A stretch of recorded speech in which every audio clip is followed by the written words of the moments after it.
পৃথিবীর সবচেয়ে সুখী মানুষটাকে কাল কিয়ামতের মাঠে আল্লাহ পাক এক মুহূর্ত সময়ের জন্য জাহান্নামে ঢুকাই দিবেন। কতটুকু সময়? এক মুহূর্ত। আল্লাহ পাক জানেন কতটুকু সময়। এরপর তাকে বের করে বলবেন, দুনিয়াতে সুখে ছিলা? সে বলবে, আল্লাহ সুখ কি জিনিস আমি জানি না, সুখ কাকে বলে আমি জানি না, সুখ কি আমি সেটা জানি না। আল্লাহ সুখ কাকে বলে আমি সেটা জানি না। আর এই পৃথিবীর সবচাইতে নির্যাতিত, নিপীড়িত এবং দুঃখে ক্লেশে ভরা মানুষটাকে আল্লাহ পাক এই এক মুহূর্তের জন্য জান্নাতে ঢুকে দিয়ে বের করে নিয়ে আসবে। বলবেন যে দুনিয়াতে দুঃখে ছিলা, কষ্টে ছিলা? এই ব্যক্তি বলবে, আল্লাহ কষ্ট কি জিনিস আমি জানি না, কষ্ট কাকে বলে আমি কষ্টের সংজ্ঞাই জানি না। এই ব্যক্তির তাকদিরে কি হবে পরে? এই ব্যক্তি জান্নাতের আরফ নামক জায়গায় দাঁড়িয়ে থাকবে, চেহারাটা ঘুরিয়ে দেওয়া হবে জাহান্নামীদের দিকে। সে বলবে যে আল্লাহ চেহারাটা খালি আমাকে জান্নাতের দিকে ঘুরায় দাও, আমি জান্নাতে যেতে চাচ্ছি না, খালি চেহারাটা ঘুরায় দাও বাস। কেন? আল্লাহ বলবেন আর কিছু চাবা না তো? না, আর কিছু চাবো না। ঠিক আছে, চেহারা ঘুরাই দিলাম। এবার চেহারা জান্নাতের দিকে ঘুরে আসে, জান্নাতের আন, জান্নাতের নিয়ামতের স্নিগ্ধতা সব পাচ্ছে সে। এবার বলছে আল্লাহ শুধু দরজার কাছে নিয়ে যেয়ে রেখে দাও, ঢুকতে চাবো না। আল্লাহ বলবেন যে এইবার কথা দিয়ে কথা রাখবা? ঠিক আছে, জান্নাতের দরজার সামনে গিয়ে রেখে দাও। ও বেচারা দরজা ধরে দাঁড়ায় আছে, চিন্তা করবে, ও ভাববে, ওই সময় সে ভাববে, হাদিসে এত স্পেসিফিকলি আসছে, সে ভাববে যে আর কিভাবে আল্লাহকে বলবো, আল্লাহ তো এতদূর পর্যন্ত নিয়ে আসলেন। এরপর বলবে যে জাস্ট একটু উকি দিব, আল্লাহ খালি একটু উকি দিতে, ঢোকানোর দরকার নেই, খালি উকি দিব। আল্লাহ পাক বলবেন, দেখো আদম সন্তান তোমরা কিন্তু কথা খুব কম রাখো, আদম সন্তান তোমরা কথা দিয়ে কথা রাখতে পারো। ওই যে আদম আলাইহিস সালামকে বলা হয়েছিল না, ওয়ালা তাকরাবা হাদিহি শাজারা, তোমরা গাছের কাছে যেও না, তাও তারা গাছের কাছে চলে গেল। তোমরা কথা দিয়ে কথা রাখো না। এবার উকি দিয়ে সে বলবে, আল্লাহ এতদূর যখন নিয়ে আসছো, আল্লাহ আমাকে আর এখান থেকে দূরে ঠেলে দিও না, আমাকে ঢুকাই দাও আল্লাহ জান্নাতে।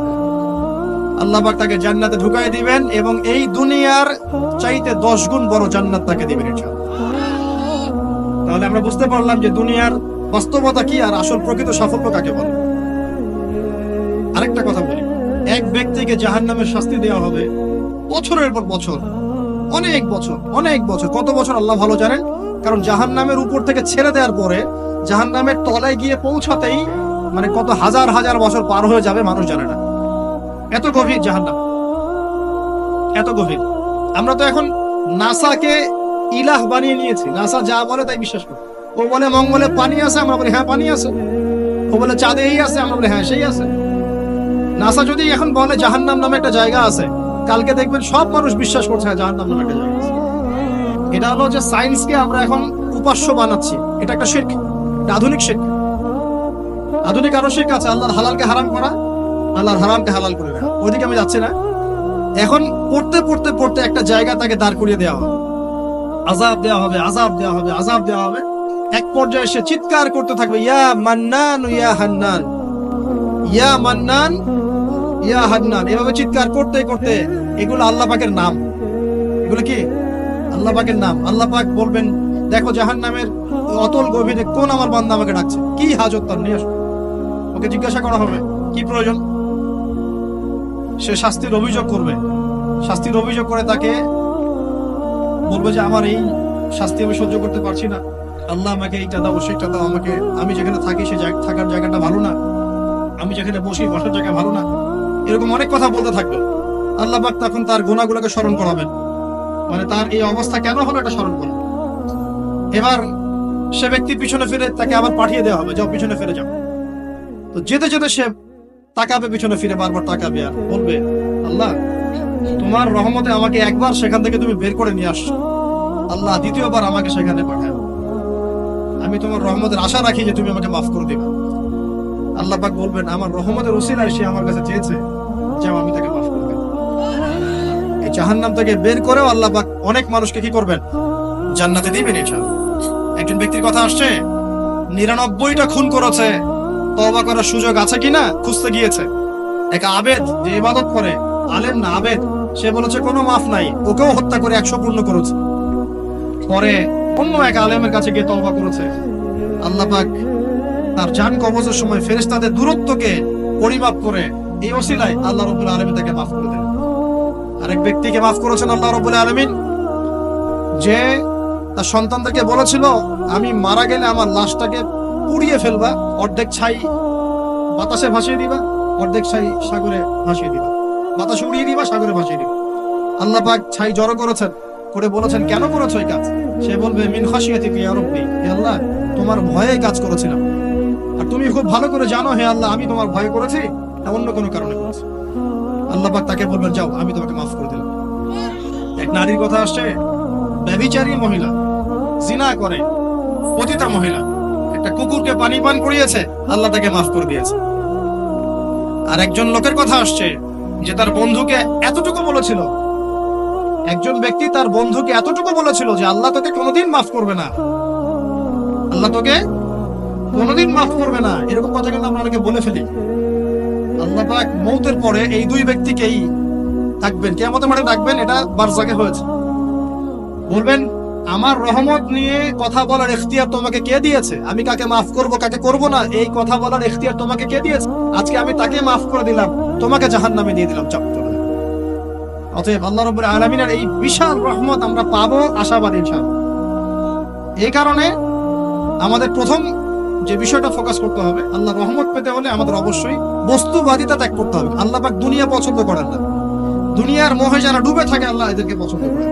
দুনিয়া প্রয়োজন, যতটুকু আমার দরকার আমি করব, যতটুকু প্রয়োজন নাই এই বিষয়টা আমি পেতেই হবে, চাই চাই আরো চাই, হ্যাঁ দু হাতে চাপাও হাত পেতে নাও, ঋণ করে ঘি খাও, এইসব দর্শনের ধার ধারবো না আমরা ইনশাআল্লাহ। আমাদের দুনিয়া চলে গেলে যাক, বাকির খাতা পূর্ণ হোক ইনশাআল্লাহ তাআলা। আর এই দুনিয়াতে এসেছি আল্লাহর ইবাদত করার জন্য। শিখলাম, জানলাম, বুঝলাম ইবাদত মানে শুধুমাত্র নামাজ, রোজা, হজ, যাকাত নয়। এগুলো অবশ্যই ইবাদত, কিন্তু এগুলোই ইবাদত নয়, বরং আমাদের জীবনের প্রতিটা কাজই ইবাদত। আমাদের স্ত্রীর মুখে ভাত তুলে দেওয়া পর্যন্ত, একটা মুসলিম ভাইয়ের সাথে হাসি মুখে কথা বলা পর্যন্ত, মুসাফা করা পর্যন্ত, এভরি সিঙ্গেল ওয়ার্ড যে আমরা এই দুনিয়াতে করি, এগুলো ইনশাআল্লাহ তাআলা ইবাদত বলে কাউন্ট হবে যদি আমরা এগুলোকে তিনটা পদ্ধতিতে করি। এক, আল্লাহর সন্তুষ্টির জন্য করি, দুই, রাসূলের পদ্ধতিতে করি, এবং হালাল খেয়ে করি ইনশাআল্লাহ তাআলা। আল্লাহ পাক আমাদের সবাইকে এভাবে ইবাদত করার তৌফিক দান। আর শেষ করার আগে আমি আর কয়েকটা পয়েন্ট টাচ করে শেষ করে দিচ্ছি, রাত অনেক গভীর হচ্ছে। আসন্ন রমজান মাস আমাদের সামনে আছে, আমাদের সামনে বলতে এই তো 2 সপ্তাহ হয়তো বাকি নাই। আমি কয়েকটা পয়েন্ট খালি আপনাদের সাথে শেয়ার করবো, যে এই পয়েন্টগুলো যদি একটু ফোকাস করি, রমজান মাসটা গুনাহ মাফের উৎসব হবে ইনশাআল্লাহ। আমরা কলেজ লাইফে পড়তাম একটা ওয়ার্ড, উৎসবের উৎসাহ। উৎসবের উৎসাহ, এই যে ছায়ানট, উদীচি, এইসব জায়গায় যারা থাকে না, এরা এই শব্দগুলো জানে না। উৎসবের উৎসাহ, ওরা বলে যে জাগতে হবে রাত আলো জেলে রেখে উৎসবের উৎসাহে, রাত জাগতে হবে আলো জেলে রেখে উৎসবের উৎসাহে। আমাদের এই দুনিয়ার জীবনের হায়াত কিন্তু খুব লম্বা না, খুব লম্বা কি 60 থেকে 70, এর মধ্যে আল্লাহ পাক কিছু উৎসবের উৎসাহ দিয়েছেন। যেমন শবে বরাত, যেমন শবে বরাতের রাত, এই রাতে ব্যক্তিকেন্দ্রিক তো কিছু ইবাদত করা যায়, সামগ্রিক না হোক। এই রাতে আল্লাহ পাক সবাইকে মাফ করেন, 2 শ্রেণীর মানুষ বাদ দিয়ে, মুশরিক, মুশাহিদ, শিরক করে যারা, হিংসা বিদ্বেষ পোষণ করে যারা, এদের বাদ দিয়ে। শাবান মাস বেশি বেশি নবী রোজা রাখতেন, আরাফার দিন, আশুরা, মুহররম, জিলহজ মাসের প্রথম 10 দিন, কিছু উৎসবের উৎসাহ আল্লাহ দিয়েছেন, তাই না? সবচেয়ে বড় উৎসব কোনটা বলেন তো? এই যে রমজান মাস। এখন এই মাসে আলো জ্বালা থাকবে উৎসবের উৎসাহে। কিভাবে? প্রথম কথা বলি, দুনিয়াবি বাজার ঘাট, শপিং টপিং যা যা আছে আগে ভাগে এই কয়দিনে করে ফেলেন, যাদের সামর্থ্য আছে। যাদের সামর্থ্য নাই তারা, আমি বলেছি, প্রজেক্ট করতে হবে, সোশ্যাল প্রজেক্ট। আমরা সামর্থ্যবানদের টাকাগুলোকে কিছু সৎ মানুষ কালেক্ট করবেন, করে যাদের সামর্থ্য নাই তাদের ঘরে মাসের বাজার পৌঁছে দিবেন। পারা যাবে না ইনশাআল্লাহ? আমরা যারা সব জায়গায় থাকি আমরা মনে করি সোসাইটি সবাই এমন, সোসাইটির সবাই এমন নয়। অনেক মানুষ হয়তো খেয়ে পরে থাকতে পারে না, সবাই আমাদের মতো খায় না। আমরা 10টা আইটেম নিয়ে বসে খেতে, অনেকের আলু ভর্তা জোটে না, আচ্ছা না? আমরা আমাদের যাকাত, আমাদের ওশর, আমাদের ফিতরা, আমাদের সাদাকাতুল ফিতর, আমাদের সাদাকা এবং ইফতারের প্রজেক্ট গুলোকে সুন্দর করে প্যাকিং করে 1 মাসের বাজার করে দেওয়ার ক্ষমতা আমাদের নাই। একজন করে পরিবারের দায়িত্ব নেওয়ার ক্ষমতা আমাদের নাই। আপনি একটা নেন, আপনি একটা নেন, আপনি একটা নেন, আপনি 2টা নেন, আপনি 5টা নেন। দেখবেন ইনশাআল্লাহ তাআলা যখন আমরা খাবার ভাগাভাগি করে খাবো, ইনশাআল্লাহ সমাজের দারিদ্রতা কমে যাবে। সবার মধ্যে সম্প্রীতি ছড়িয়ে দেওয়া উন্নতি, সবার মধ্যে এই যে ভালোবাসা ছড়িয়ে দেওয়াটা কিন্তু সমাজের উন্নতি। উন্নতি মানে আমরা আসলে কি বুঝি? খালি কনস্ট্রাকশন নির্মাণ করার উন্নতি? সবার মধ্যে সম্প্রীতি ছড়িয়ে দেওয়াটা উন্নতি। আগে রমজানের প্রিপারেশন নেন, এটা গেল একটা পারিবারিক ইকোনমিক প্রিপারেশন। আধ্যাত্মিক প্রিপারেশন কি? হুট করে রমজান মাসে গিয়ে সব ইবাদত একসাথে ধরা যায় না। এই কারণে এখন থেকেই নামাজ, তেলাওয়াত, তাফসীর পড়া, একটু তাহাজ্জুদ, চারটার নামাজ, ইশরাকের নামাজ, জিকির আজগার, এগুলো একটু ধরার চেষ্টা করি। কিন্তু রমজান মাসে গিয়েই আমি একদম যেন মোমেন্টামটা যেন ধরতে পারি, ইনশাআল্লাহ। আল্লাহ পাক তৌফিক দান। 3 নাম্বার হচ্ছে অপচয় করবো না রমজান মাসে। অনেকদিন বলছি 5টা খেজুরে যদি ইফতার হয়ে যায়, 6 নাম্বার খেজুর আপনার খাওয়ার দরকার নেই, আপনি দান করে দেন। 2টো জামা দিয়ে ঈদ হয়ে যাচ্ছে, 4টা জামা কেনার দরকার নাই, বাকি 2টো দান করে দেন। আপনার পরিবারের জন্য যদি 30 কেজি চাল যথেষ্ট হয়, 40 কেজি কেনার দরকার নেই, বাকিটা দান করে দেন।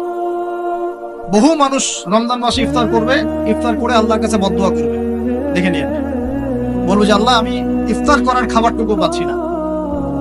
পুরো বিশ্বের ইকোনমিক অবস্থা কিন্তু সুবিধার না। আস্তে আস্তে আমাদের এগুলো বুঝতে হবে। আল্লাহ আমাদেরকে শুধু কোরআন তেলাওয়াত করলেই তো হবে না, এগুলো অর্থ তো বুঝতে হবে। কোরআন হাদিস দিয়ে বিশ্বটাকে তো ডিল করতে হবে, হবে কি না? আল্লাহ তৌফিক এনায়েত করুন। অপচয় না করতে। আর রমজান মাস আসার আগেই আল্লাহর ওয়াস্তে সবার ঘরে ঘরে কোরআন এবং কোরআনের তাফসীর কেনা চাই। এই রমজান মাস আমরা কোরআন পড়ে শেষ করে দেব ইনশাআল্লাহ। রমজান মাসের সবচেয়ে ইম্পর্টেন্ট জিনিসটা কি বলেন তো? কোরআন নাজিল হওয়া। শাহরুর রমাদানাল্লাযী উনজিলা ফীহিল কুরআন। রমজান সেই মাস যে মাসে কি নাজিল হয়েছে? কোরআন। অতএব সবচেয়ে ইম্পর্টেন্ট পার্ট রমজানের কোরআন। যারা কোরআন তেলাওয়াত করতে জানি না, পড়া শিখবো, রাজি আছি ইনশাআল্লাহ? রমজান মাসের পুরো 30 দিন আমরা কোরআন তেলাওয়াত পড়া শিখবো ইনশাআল্লাহ। স্থানীয় ইমাম থাকতে পারেন, টিচার থাকতে পারেন, অনলাইনে শিখতে পারেন, অফলাইন কোর্স করতে পারেন, যেভাবে হোক আপনাকে শিখতে হবে। এর পাশাপাশি যারা হাফেজ এবং আমরা টুকটাক যারা আমি বুঝি, আমাদের প্রতি নসিহত হচ্ছে রমজান মাসে 30 দিনে প্রতিদিন 1 পারা করে আমরা তাফসীর পড়বো। 30 দিন 30 পারা শেষ হয়ে যাবে, পারা যাবে ইনশাআল্লাহ। রমজান মাসে আর কি কাজ করব? তারাবি সালাত জামাতে পড়ার চেষ্টা করব। আর যে তারাবি জামাতে পড়বে সে 5 ওয়াক্ত নামাজ তো অবশ্যই জামাতে পড়তে হবে।